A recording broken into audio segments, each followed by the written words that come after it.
आमदार देवयानी फरांदे यांनी नाशिक शहरातील वाहतूक कोंडी आणि अतिक्रमणाची पाहणी केली आहे। या समस्यांबाबत त्यांनी यावेळी अधिकाऱ्यांना धारेवर धरले आणि लवकरात लवकर यावर उपाययोजना करण्याच्या सूचना दिलेल्या आहेत। चंद्रपूर जिल्ह्यातील रानटी हत्तींना हाकला अशी मागणी सुधीर मुनगंटीवार यांनी केलेली आहे। आधीच वाघाच्या हल्ल्यात ग्रामस्थांचे बळी जात आहेत, तर असं असताना आता रानटी हत्ती जिल्ह्याच्या ताडोबा बफर भागात दाखल झालेत। या हत्तींमुळे जीवित आणि वित्तहानीची शक्यता आहे। जालन्यात पंकजा मुंडेंना निवेदन देताना एका पोलीस अधिकाऱ्याने शेतकऱ्याला ढकलून दिल्याचा प्रकार समोर आलाय।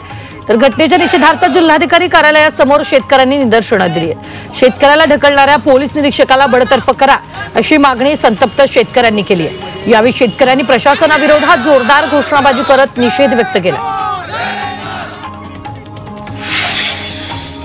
सोलापूर ग्रामीण पोलीस दलाकडून हरितवारी उपक्रम राबवला जातो। या उपक्रमांतर्गत पंढरपूर तालुका पोलिसांनी लक्ष्मी टाकळी इथं पहिल्या टप्प्यात 2000 देशी रोपांची लागवड केली। यामुळे उजाड माळरानाच्या ठिकाणी भविष्यात वृक्षवन तयार होणार आहे। नागपूर ते पंढरपूर सायकल वारी आता वर्ध्यात पोहोचली आहे। टायगर ग्रुप ऑफ ॲडव्हेंचर या पर्यावरण प्रेमी संघटनेनं सायकलनं पंढरी गाठण्याचा मानस केला। 750 किलोमीटर अंतर पार करत विविध जिल्ह्यातून ही वारी 20 जून रोजी पंढरपुरात पोहोचणार आहे आणि या वारीत 85 वारकरी सहभागी झाले। अकोल्यात नाल्याचं पाणी घरात जात असल्यानं नागरिकांचं आरोग्य धोक्यात आले। मूर्तिजापूर तालुक्यातील हिरपूर गावातील नाल्यांची सफाई झाली नसल्याचा आरोप नागरिकांनी केला। नाल्या तुंबल्यानं घाण पाणी घरांमध्ये शिरतंय, तसंच परिसरात दुर्गंधी आणि अस्वच्छता पसरल्यानं नागरिकांचं आरोग्य धोक्यात आलंय।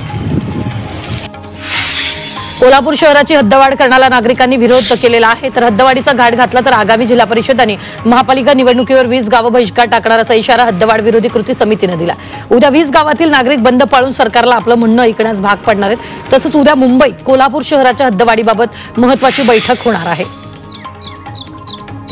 वाशिम तालुक्यातील आडोळी इथल्या पाणंद रस्त्याची दुरवस्था झाली आहे। पावसामुळे रस्ते चिखलमय झाले, त्यामुळे शेतीच्या कामासाठी जाताना शेतकऱ्यांना मोठ्या अडचणींचा सामना करावा लागतोय। दरम्यान पाणंद रस्ता तातडीनं दुरुस्त करण्याची मागणी होते।